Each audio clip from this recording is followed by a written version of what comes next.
VVPAT एक जुगाड़ device. और दूसरी बात वो कह रहे हैं कि वेरीफाइबिलिटी वो भी जुगाड़ है, क्योंकि मैं वेरीफाई नहीं कर सकता, मैं देख सकता हूँ, और वो भी देख सकता हूँ अगर मैंने 7 सेकंड एकदम ऐसे ध्यान दिया तो, इधर उधर देख लिया तो कुछ नहीं। अब मैं आपको अगर बोलूं कि 100 रुपए का नोट देके कि इसको वेरीफाई करें कि असली कि नकली है, तो मैं आपके ऊपर से ऐसे दिखा के 7 सेकंड के लिए ऐसे दिखा ऐसे ऐसे, है ना, ये नकली है कि नहीं, तो और बोलोगे है ना वेरीफाई करो। वेरीफाइबिलिटी का मतलब है कि वोटर के पास एजेंसी है, हाँ या ना में जवाब है, यस और नो, तब मैं वेरीफाई करता हूँ। कमीशन कहता है कि ये काउंट करने के लिए नहीं है, तो क्या है वो, मूवी टिकट प्रिंट करने के लिए क्या मतलब, क्या मतलब है एवरी वोट काउंट्स जिसके कहते हैं, बट जब उसका एक्चुअली काउंट करने का वक्त आता है तो हम बोलते हैं अरे बहुत टाइम नहीं, अभी जल्दी जल्दी करके निकल। तो ये कितना इरेस्पॉन्सिबल है।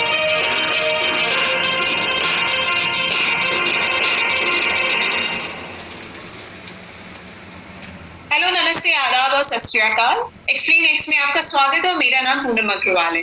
आज हमारे साथ जुड़ रहे हैं कन्नन गोपीनाथन।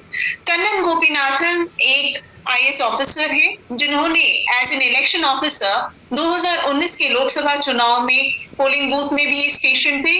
ये एक इलेक्ट्रिकल इंजीनियर भी है। साथ ही इसके साथ जो बहुत ही महत्वपूर्ण इंट्रोडक्शन इनका है, इन्होंने एक 4 या 5 पेज का एक चिट्ठी भी लिखा था इलेक्शन कमीशन को, जिसमें उन्होंने वीवीपैट और ईवीएम से जुड़े कुछ टेक्निकल इश्यूज पर इलेक्शन कमीशन को ध्यान देने के लिए कहा था, और उस चिट्ठी के बेसिस पे इलेक्शन कमीशन ने एक कमेटी का गठन भी किया था, जिन्होंने उस पर इंक्वायरी की थी। So Kannan ji, thank you so much for joining. और इस मुद्दे पर आज हम ऑफ कोर्स बात करेंगे, बट उसके पहले मैं ये जानना चाहती हूँ, जो चिट्ठी आपने उस समय लिखा था 2019 में, उस चिट्ठी पर इलेक्शन कमीशन ने क्या आपको जवाब दिया था, और थोड़ा आप शॉर्ट में बताएंगे कि आपने चिट्ठी में क्या रिक्वेस्ट किया था? नहीं, कोई जवाब नहीं दिया था उन्होंने, तो वो इनकम्प्लीट कहिए, मैं वो क्लोजर तो नहीं हुआ है उस सवालों का। और जैसे आप कह रहे थे कि इलेक्शन ऑफिसर है, तो इलेक्शन ऑफिसर मतलब रिटर्निंग ऑफिसर था 2019 में, और डिस्ट्रिक्ट इलेक्शन ऑफिसर थे। एक छोटा कॉन्स्टिट्यूंसी है दादरा नगर हवेली का, और उस वक्त या उसका जो ट्रेनिंग, जब रिटर्निंग ऑफिसर्स की ट्रेनिंग होती है, तो उस वक्त ये पहली बार जो 2019 के जो पार्लियामेंट्री इलेक्शन था, जिसमें 100% वीवीपैट से इलेक्शन हो रहा, तो उसमें एक जगह पे आए कि वोटर जब बटन अपना वोट डालेंगे तो उनको कैंडिडेट का नाम और सिंबल प्रिंट होके आएगा। तो जैसे उन्होंने ये बताया तो मेरे मन में आया कि हमने अभी तक तो ये बताया कि स्टैंड अलोन डिवाइस है, तो स्टैंड अलोन डिवाइस में कैंडिडेट का नाम और सिंबल कैसे हम अपलोड करेंगे, है ना, क्योंकि कैंडिडेट को खुद को नहीं पता होता कि 15 दिन पहले उनको टिकट मिलने वाला है कि नहीं, वो मारामारी में रहता है। तो इतना छोटा टाइम में हम कैसे ईवीएम को बता रहे हैं कि हाँ यहाँ इस कॉन्स्टिट्यूंसी में ये प्रत्याशी है या उम्मीदवार है, ये कैसे बता रहे? तो वो एक सवाल था, वो मैंने उस वक्त पूछा था, तो उन्होंने बताया था कि वो आप चिंता मत करिए, इंजीनियर्स आएंगे और अपलोड कर लेंगे। तो जब उन्होंने कहा कि अपलोड करेंगे, तो मैंने बोला कि अपलोड तो कोई और डिवाइस से करेंगे, तो वो डिवाइस क्या है, और उस डिवाइस क्या हमारे कस्टडी में रहेगा, किनकी कस्टडी में रहेगा, उनका क्या मतलब सेफ गार्ड है, वो सारे सवाल आए। और जैसे ही अगर दूसरा एक डिवाइस आ जाता है सीन में, तो हम जो कह रहे थे कि स्टैंड अलोन है एक, वो तो खारिज हो जाता है। तो ये जो प्रोसेस है उसमें क्यूरियोसिटी था, एंड उस वक्त मुझे समझ में आया कि एक लैपटॉप होता है, वो लैपटॉप इंटरनेट से कनेक्ट करके वो स्टैंडर्ड सिंबल डाउनलोड करता है, फिर एक वीवीपैट जनरेटर से वीवीपैट शीट बनाता है, और वो वीवीपैट शीट जो है एक दूसरा डिवाइस होता है जिनको हम सिंबल लोडिंग यूनिट कहते हैं, उसमें डाउनलोड करते हैं, और फिर वो एसएलयू जो है सिंबल लोडिंग यूनिट या एसएलयू हर एक वीवीपैट को कनेक्ट करते हैं, और तब हम कनेक्ट करते हैं जब कौन सी वीवीपैट और कौन सी ईवीएम कौन सी बूथ में जाने वाला है, ये जानकारी होने के बाद दूसरे की कौन प्रत्याशी का जो सीक्वेंस है कि कैंडिडेट सीक्वेंस है, पहला कौन है दूसरा कौन है, ये जानकारी मिलने के बाद, ये 2 जानकारी और इलेक्शन डेट कब है, ये 3 जानकारी मिलने के बाद हम एक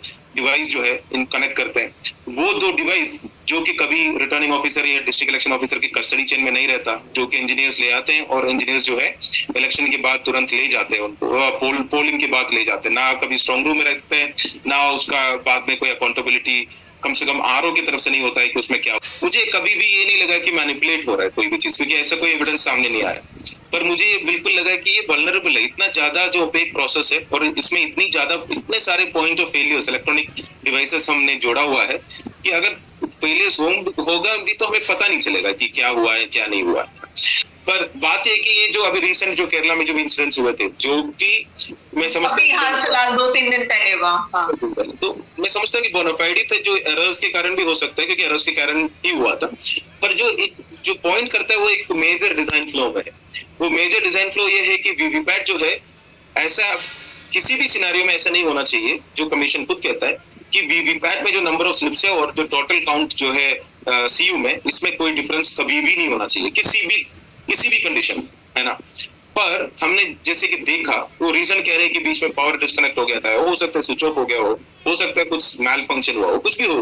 पर ऐसा एक डिजाइन आया जिसमें पर्ची ज्यादा था और वोट काउंट कम था।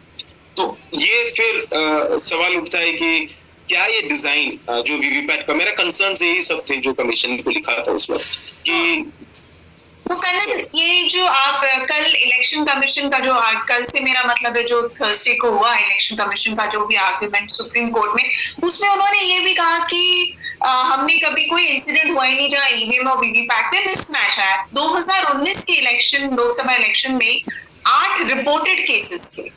I also remember that 8 cases being reported. Later I think उन्होंने ये कहा कि शायद, मुझे याद नहीं एग्जैक्टली, पर कि मॉक पोल के कारण था या कुछ बोनाफाइड रीजन दे के वो कि मॉक पोल के वीवीपैट स्लिप्स नहीं निकाले गए या कुछ वैसा। पर मिसमैच तो मिसमैच है ना, वजह कुछ भी हो, है ना, रीजन तो सेकेंडरी है। तो ये कहना है कि मिसमैच नहीं हुआ, या वो मिसमैच हुआ था पर उसमें कुछ मैलिफाइड नहीं पाया गया, उसमें अंतर है। आपने पूरी हियरिंग सुनी ईवीएम पर, ईवीएम वीवीपैट की जितनी भी हियरिंग आपने सुनी सुप्रीम कोर्ट में, उस पर आपका क्या ओपिनियन है, आपकी प्रतिक्रिया बताइए। मैंने पूरा तो सुना नहीं एक्चुअली, पर जो भी पढ़ा था, जो भी उसमें ट्रांसक्रिप्ट आया, कई सारे, मैं एक तरफ तो इस बात से खुश हूँ कि इतना डिटेल में कम से कम ईवीएम के प्रोसेस के बारे में डिस्कशन तो हुआ। इससे पहले जब भी आता था तो कमीशन एक एफिडेविट दे देते थे जिसमें कहते हैं कि ईवीएम जो है totally stand alone one time programmable device है और इसमें कोई टेंशन लेने की जरूरत नहीं किसी को, है ना। तो ये एक एफिडेविट जब कमीशन दे रहे थे तो सब लोग उसको मान के चल रहे थे, क्योंकि इतना एक संस्था है जिसका भरोसा, मतलब पूरा जनता उन पे भरोसा करता है। अगर वो ये कहता है तो लोग उनको मान के चलते हैं। बात है कि कमीशन जो ये एफिडेविट है वो पोस्ट वीवीपैट कभी अपडेट ही नहीं किया पिछले 10 साल। ये प्री वीवीपैट के दावा है कि स्टैंड अलोन डिवाइस था। पोस्ट वीवीपैट जितने भी उनकी जो सिक्योरिटी चेक्स थे या फिर स्टैंड अलोन के थे, जो टेक्निकल सिक्योरिटी एस्पेक्ट्स कहिए या प्रोसेस सिक्योरिटी एस्पेक्ट्स कहिए या फिर फिजिकल सिक्योरिटी एस्पेक्ट्स कहिए, वो सारे में चेंज आया है। ये चेंजेस को ना इंटरनलाइज किया, ना उसके बारे में आलोचना किया, उसमें कुछ अमल किया, ऐसे कहीं पे भी नहीं किया। वो यही बात करते हैं कि हमारा सिस्टम पहले ठीक था, अभी तो हमने एक प्रिंटर डाला है। पहले तो ईवीएम में कैलकुलेटर था और अभी हमने एक प्रिंटर डाला। तो ये जो प्रिंटर एनालॉजी जो है वो मुझे लगता है कि मिसलीडिंग था बहुत ज्यादा। ये इस तरीके से उन्होंने उसको एक्सप्लेन किया कि हम पहले तो कैलकुलेटर था, अब कैलकुलेटर में प्रिंटर डाल दिया, nothing to worry, everything is okay, go ahead, which was a very lazy and very जुगाड़ू अप्रोच टू इलेक्शंस। बिल्कुल ही एकदम जुगाड़ टाइप कर लिया कि हमने ये कर दिया, मान के चलिए।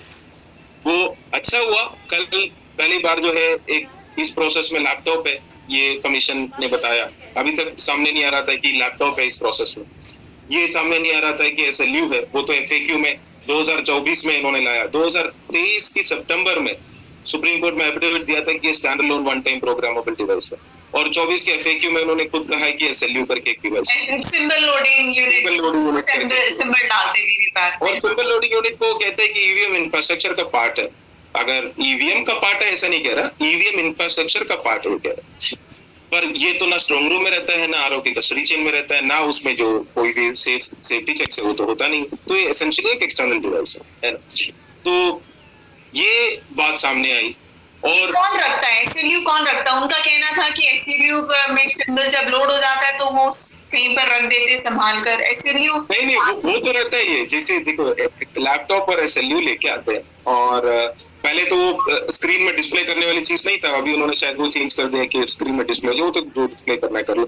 पर ये जो दो डिवाइसेस है वो ले आते हैं और कमीशनिंग के दौरान जो है इसको यूज करके शीट जनरेट करके वो करते हैं, अपलोड करते हैं, और आरओ के प्रोसेस में करते हैं, आरओ नहीं करता। ठीक है, आरओ नहीं, ना वीवीपैट में शीट जनरेट करता है, ना ही आरओ जो है जो एसएलयू से वीवीपैट में अपलोड करता है, क्योंकि आरओ इज नॉट, इसलिए इंजीनियर्स आते हैं आरओ के सुपरविजन में या आरओ की ऑब्जर्व मतलब इसमें प्रेजेंस में इंजीनियर्स करते हैं, ये कह सकते हैं, तो बिल्कुल कह सकते हैं। पर वो तो इलेक्ट्रॉनिक है, आप यूएसबी मैंने कनेक्ट कर दिया आपके प्रेजेंस में, आपके कंप्यूटर में मैंने यूएसबी कनेक्ट कर दिया, उसके बाद ये कहे कि आरओ के सामने ही तो किया था, इसका कोई सेंस नहीं है, क्योंकि यूएसबी में क्या ट्रांसफर हुआ ना वो देखने से थोड़ी ना पता चलता है। और काउंटिंग का जो रिक्वायरमेंट के बारे में जो है कि वीवीपैट स्लिप जो है कि काउंटिंग के लिए डिजाइन ही नहीं था, क्योंकि यही सब हम बहुत टाइम से बोल रहे थे कि वीवीपैट एक जुगाड़ डिवाइस। तो क्यों कह रहे थे, अगर फुल फॉर्म क्या है वीवीपैट का, voter verifiable paper audit trail, है ना, इसमें दो पार्ट आता है, एक वेरिफाइबिलिटी का, वोटर जो है उनको वेरीफाई करने का होना चाहिए, और दूसरा जो है ऑडिटिंग करने का, ऑडिटेबल ट्रेल होना चाहिए, इसको ऑडिट करना। जब डिजाइन था आपको ऑडिट करने के लिए, है ना, तो आपने क्यों अब अनकाउंटेबल तरीके से इसको डिजाइन क्यों किया आप, जब इसका मकसद है, इसका नाम ही यही था कि इसको काउंट करना है, ये ऑडिट करने के लिए बनाया गया। जब ऑडिट का पर्पस ही था तो आप उसको उसका नाम ही ऐसे ही है ना, नाम ही यही है कि ऑडिट ट्रेल उसको जनरेट करना है, तो वही आप बोल रहे कि ये तो चिपचिपा है, इसमें बुने हो सकते, उसमें कोई प्रोसेस ही कि नहीं, आप स्लिप दिखा सकते हो। सीएजी का ऑडिट लग के केस लगना चाहिए सर, टैक्स पेयर के पैसा बर्बाद करने के लिए। जो डिजाइन इन्होंने बनाया, जिस पर्पस के लिए बनाया, उस पर्पस के लिए वो यूज ही नहीं कर सकते, तो हजारों करोड़ बर्बाद क्यों किया? हाँ, इसमें करीब 5,000 करोड़ बीबी तो क्यों बर्बाद किए थे, जिसका आप करना ही नहीं तो किसके लिए है? और दूसरी बात वो कह रहे हैं कि वेरीफाइबिलिटी वो भी जुगाड़ है, क्योंकि मैं वेरीफाई नहीं कर सकता, मैं देख सकता हूँ, और वो भी देख सकता हूँ अगर मैंने 7 सेकंड एकदम ऐसे ध्यान दिया तो, इधर उधर देख लिया तो कुछ नहीं, तो मेरा जो इसमें एक और बात आ गई, ये ब्लैक ग्लास का जो चक्कर है वो क्या आपके समय में था? वो उसमें मेरा थोड़ा डिफरेंट रहा है, मैं मतलब कमीशन के साइड और या फिर नहीं, जो सच है वही बताइए, उसमें क्या दिक्कत? जो है वो ऐसा है कि इनिशियल मेरा जितना अंडरस्टैंडिंग है कि 2013 या 14 में न्यू दिल्ली में भी एक पायलट हुआ था, उस वक्त शायद वो ट्रांसपेरेंट या कुछ ट्राई कर रहे थे, पर उसमें हीटिंग इश्यू आ रहा था या फिर विजिबिलिटी का इश्यू, मतलब वो जो सीक्रेसी का इश्यू आ रहा था। तो जो एक मेजर इलेक्शन जब भी हुए ना, उसके बाद 17 के बाद चेंज हुआ, वो मुझे नहीं लगता। हाँ, वो उससे पहले ही जब भी मेजर इलेक्शन, असेंबली इलेक्शन हुए, तो वो सारे जो है वीवीपैट के साथ हुए, तब वो जो टिंटेड ग्लास है जो कि उसका लाइट डाल के ओपेसिटी कंट्रोल कर सकता है, बट उससे दिख सकता है, स्लिप सही से दिखता है, आपने तो दिखता है। देखिए, ये सब अजम्पशन है, एज पर डिजाइन 7 सेकंड के लिए वो ट्रांसपेरेंट होता है, उसमें आपको दिखने का वो प्रावधान है, तो आप देख सकते हैं, है ना। तो ये एक फिर मैं इसीलिए आ रहा हूँ कि वेरीफाइबिलिटी का भी क्या जुगाड़ होगा। वेरीफाई, अब मैं आपको अगर बोलूं कि 100 रुपए का नोट देके कि इसको वेरीफाई करें कि असली कि नकली है, तो मैं आपके ऊपर से ऐसे दिखा के 7 सेकंड के लिए ऐसे दिखा दूं ऐसे ऐसे, है ना, ये नकली है कि नहीं, तो और बोलो कि है ना वेरीफाई करो। That's hilarious. That's I'm sorry, like it's a serious issue. But आप कह रहे कि अगर 7 सेकंड में आप कहेंगे एक नोट दिखा के, क्या वेरीफाई कैसे कर लोगे? मतलब चलिए, आप दिखना नहीं थोड़े समय। वेरीफाइबिलिटी का मतलब क्या है? वेरीफाइबिलिटी का मतलब है कि वोटर के पास एजेंसी है, हाँ या ना में जवाब है, यस और नो, तब मैं वेरीफाई करता हूँ कोई भी चीज। मान लीजिए यस और नो आप जब कह पाता ना, तब आप वेरीफाई करते हैं। आपने इधर देख लिया तो आपकी अज्यूम कर लिया, तो वेरीफाइबिलिटी नहीं आया। वोटर विजिबल, वीवीपैट का वी जो है वोटर विजिबल या कुछ ऐसे कुछ आया, तो जो कि ऑडिट भी नहीं कर सकते, क्योंकि वो स्लिप जो है चिपचिपा है, स्टिकी है, उसको कर दे सकते। तो ये जो एकदम मतलब हड़बड़ी में जो जुगाड़ मशीन जो मैं समझता हूँ, मैं थोड़ा उस पर थोड़ा ज्यादा अग्रेसिवली इसलिए बोल रहा हूँ क्योंकि इलेक्शन एक बहुत सीरियस मुद्दा है, वेरी सीरियस, एंड 5 साल में भारत के नागरिक को अपनी सोवरेंटी जो है एक सरकार को चुन के उनको देने का मौका मिलता है। बाकी जो है पूरा टाइम जो है सरकारी तो एक प्रजा की तरह ही उनको रखता है, पर एक टाइम जो है उनको नागरिक का वो अधिकार का वो फील होता है कि हाँ हम चुनते हैं जो भी। वो प्रोसेस में हम अगर सीरियसली ना सोच के उसमें जो डिजाइन फ्लॉज है, उसमें जो कंसर्न्स है, उसको ना एड्रेस करके हाँ ठीक है ऐसे कर लेते हैं, और उसके बाद हमने बोला है कि जो भी प्रीवियस कंसर्न जो पॉइंट्स थे कि वो सब अभी भी रहेगा, तो इस तरीके से मुझे लगता है कि वो बिल्कुल एक अगेन सब स्टैंडर्ड डिजाइन बनाया गया, जो जिनकी जो कनेक्शन पोजीशन है वो भी मैं समझता हूँ कि बहुत एक जुगाड़ तरीके से उसको किया गया, वेरीफाइबिलिटी में भी जुगाड़ किया गया, ऑडिटेबिलिटी में भी जुगाड़ किया गया। तो that is not the way we should be conducting elections. Like हम अपने आप को मदर ऑफ डेमोक्रेसी कहते हैं, है ना, तो कम से कम इलेक्शन तो सीरियसली कंडक्ट करें। तो अब तो कन्नन ये ऑर्डर मतलब जजमेंट रिजर्व हो चुका है सुप्रीम कोर्ट का, अब तो सुनवाई हो गई है। अब इतने सारे डिमांड्स थे, कई सारे डिमांड्स थे कि वो स्लिप वोटर के हाथ में आया, वो बैलेट बॉक्स में डाले, जैसे आपने कहा कि वेरीफाइबिलिटी तो वही होती है ना कि मेरे हाथ में है, मैं चेक करूं कि ठीक है कि नहीं और फिर उसको डाल दें। हालांकि आर्ग्यूमेंट ये हो कि सीक्रेसी कॉम्प्रोमाइज हो जाए, कोई जेब में रख के चला जाएगा। मतलब आई डोंट नो क्यों अगर मैं वोट करने जाऊंगी तो मैं जेब में स्लिप रख के क्यों वापस घर आऊंगी। आई डोंट ऐसा है ना कि अभी हम वोटर पे इतना भी भरोसा नहीं करते कि हम वोटर के लिए सब कर रहे हैं। सब कुछ जो है हम हर एक वोटर को ये इतना जिम्मेदार मानते हैं कि वो सरकार को चुने, और फिर हमें ये शक होता है कि वो जो है स्लिप लेके भाग जाए, है ना।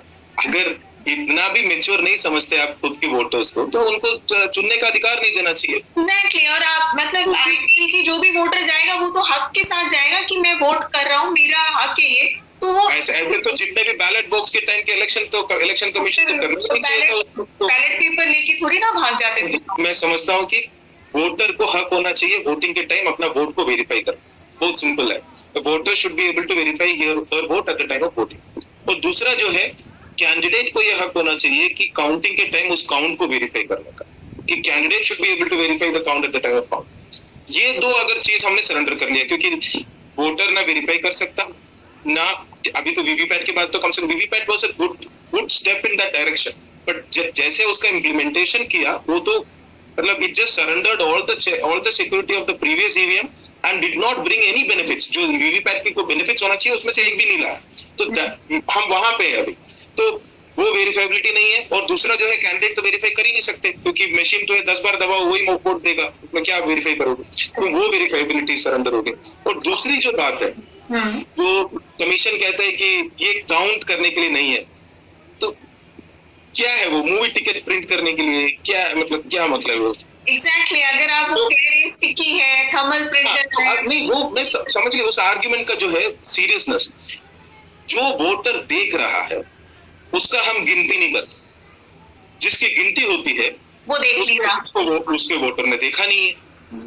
तो ये जो डाइकोटोमी जो लाया है, कि दो रिकॉर्ड है अभी, एक जो वोटर ने देखा पर उसकी गिनती हम करेंगे नहीं, जो दूसरा जो वोटर ने नहीं देखा उसी की गिनती पे हम रिजल्ट देंगे। तो ये जो है, ये डाइकोटोमी ऑफ रिकॉर्ड्स जो है, वेरी वेल सेड। आपने बहुत सही पॉइंट आउट किया, क्योंकि हमारे पास ये सिस्टम है फिलहाल इलेक्ट्रॉनिक वोटिंग और बैलेट, दोनों सिस्टम हम इन प्लेस लाए क्योंकि हमारे पास दोनों फैसिलिटीज हैं, ऑलरेडी एग्जिस्टिंग है। तो अगर ये दोनों फैसिलिटीज आ जाती तो उससे वोटर्स का ट्रस्ट बढ़ जाएगा। And I am coming to that point now, क्योंकि एक ये डिमांड था दूसरा कि 100% वीवीपैट स्लिप काउंटिंग होनी चाहिए, क्योंकि अब हमें सुप्रीम कोर्ट से एक वो उसी रिलीफ की उम्मीद है, क्योंकि इलेक्शन शुरू हो चुके हैं, अब वो स्लिप हाथ में आना, इंफ्रास्ट्रक्चर सब कुछ इन प्लेस है, लेकिन काउंटिंग में अभी समय है, 4 जून में होने वाला है। तो ये एक रिलीफ, आपको क्या लगता है 100% वीवीपैट काउंटिंग क्यों जरूरी है और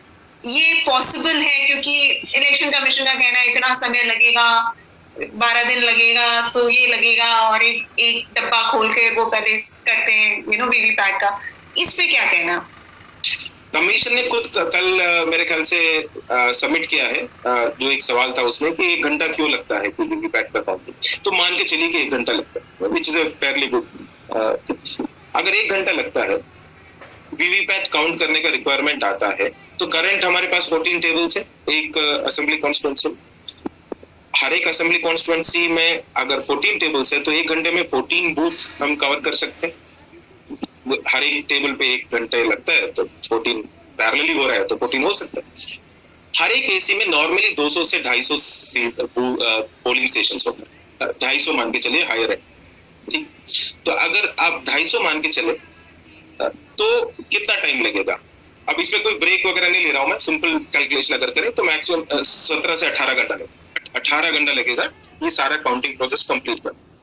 अब मान लीजिए इसके डबल लगे, ठीक है 18 नहीं, हर एक उसके बाद जो है आधा घंटा और ले, 1 घंटा और ले, डबल लगे इसका टाइम, तो भी आपका टाइम कितना हो रहा है कि 36 घंटे, 1.5 दिन हो रहा है ना। तो ये 1.5 दिन में आप हर एक असेंबली कॉन्स्टिट्यूंसी का रिजल्ट कर सकते हैं। ऐसा नहीं है कि हमें 10.5 लाख पोलिंग स्टेशन है तो एक आदमी बैठ के 10.5 लाख पोलिंग स्टेशन एक दिन करके से गिने हुए, ऐसा तो है नहीं प्रोसेस। ये तो मतलब I don't know who we are trying to fool. तो ये प्रोसेस जो है असेंबली कॉन्स्टिट्यूंसी वाइज है। असेंबली कॉन्स्टिट्यूंसी वाइज कितना पोलिंग स्टेशन है, कितना टेबल है, कितना काउंट हो सकता है, कितना टाइम लगेगा, ये तो बहुत बेसिक कैलकुलेशन। ये 12 दिन कहां से आया मुझे बिल्कुल ही आइडिया नहीं। ये 12 दिन का रीजनिंग कहां से आया कि 12 दिन क्यों लगे वीवीपैट काउंट करने को? ऐसा है नहीं। हर एक उसके बाद जो है पार्लियामेंट्री कॉन्स्टिट्यूंसी का अगर इलेक्शन है तो उसमें 7 जुड़ जाता है और हर एक राउंड का बाहर रिजल्ट आता है। तो डबल करे तो 36 घंटे में हो जाएगा। और 36 घंटा क्या है जब 3 महीने का मैं इलेक्शन कर रहे हो। और इसमें मैंने कोई एडिशनल रिसोर्सेज की बात नहीं की। इसमें ठीक है ब्रेक्स होने होंगे या फिर कुछ रोटेशन की बात आ गई होगी थोड़ा बहुत, पर एडिशनल टेबल लगाने का, एडिशनल 50 टेबल लगा दो, 50 उसकी मैन पावर करो, ऐसे कुछ भी नहीं कहा। एग्जिस्टिंग टेबल्स पे अगर वो मॉडिफिकेशन किया जाए जिसमें वीवीपैट काउंटिंग उसमें एनेबल करे, वही जो मैन पावर है वही अगर करे तो स्ट्रेच करके भी 18 अगर उनको ब्रेक दे के भी 36 घंटे में कर सकते।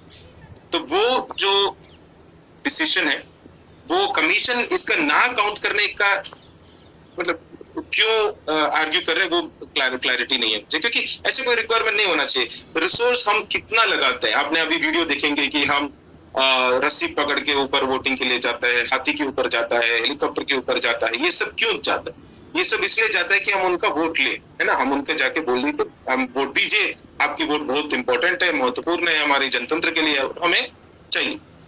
और ये 2-3 महीने हम करते हैं और लास्ट मिनट में जब उसकी गिनती करने का टाइम होता है उस वोट का, जो सबसे ज्यादा इंपॉर्टेंट है, एवरी वोट काउंट्स जिसके कहते हैं, बट जब उसका एक्चुअली काउंट करने का वक्त आता है तो हम बोलते हैं अरे बहुत टाइम नहीं, अभी जल्दी जल्दी करके निकल गए। तो ये कितना इरेस्पॉन्सिबल, ये सुप्रीम कोर्ट से लड़ने वाली बात ही नहीं थी, मुझे ऐसा लगता है। ये कमीशन को खुद ही समझना चाहिए कि हमारी प्रोसेस पे अगर शक उठ रहा है तो इस प्रोसेस को इम्प्रूव करना ही, उसमें चाहे एडिशनल रिसोर्स लगे, आपने क्यों सीसीटीवी लगाने का, एफएसटी लगाने का, एसएसटी लगाने का, ये मतलब BLO1 BLO2 दुनिया भर की चीजें हैं ना, आपने जीपीएस लगा, ये सारी चीजें क्यों किया आपने? इतने सारे एडिशनल रिसोर्सेज क्यों कमिट किए? क्योंकि हमें लगा कि जो भी वल्नरेबिलिटीज है उसको हमें we should be able to rectify that और उसको फिल करना चाहिए। हम वहां पे ये सब करने के लिए तैयार है, पर एक्चुअली जो वोटर ने देखा है उसको ऑडिट करने के लिए हमें या फिर उसको काउंट करने के लिए, जो कि क्रक्स है ना। ऐसा है कि हम एक शिप को सारा जहाज जो पूरा बार जीत के आ गया और फिर पोर्ट में आके डूब गया टाइप, मतलब हालत हो गई। You are absolutely right. जो हम देखते हैं उसको ही नहीं वो काउंट कर रहे, तो एक कहीं ना कहीं ये पर्पस पूरा डिफीट हो जा रहा है। So thank you so much Kannan for such insightful arguments and whatever observations you made. I'm sure कि इसके बाद उम्मीद कर सकते हैं कि सुप्रीम कोर्ट का जो भी जजमेंट आएगा उसमें हमें उम्मीद है कि कहीं ना कहीं वोटर्स का भी कॉन्फिडेंस जीता जाएगा, क्योंकि वोटर्स अगर डाउटफुल है तो कोई तो रीजन होगा, ऐसे ही तो नहीं है। अगर पर इसको फाइनल मत मानिए कभी भी, कोई भी सुप्रीम कोर्ट का प्रोसेस हो या फिर जजमेंट है ना, वो सब एक लॉन्ग प्रोसेस एक लॉन्ग प्रोसेस करना होगा। तो लेकिन अगर इससे अगर वोटर्स का कॉन्फिडेंस बढ़ जाता है इस तो उसको करने में ना इलेक्शन कमीशन को प्रॉब्लम होनी चाहिए, ना ऑफ कोर्स सुप्रीम कोर्ट को ऑर्डर पास करने में। तो हमें सबको उम्मीद तो है, जरूर है, एंड वी होप कि अच्छा जजमेंट आए। So thank you so much Kannan for joining and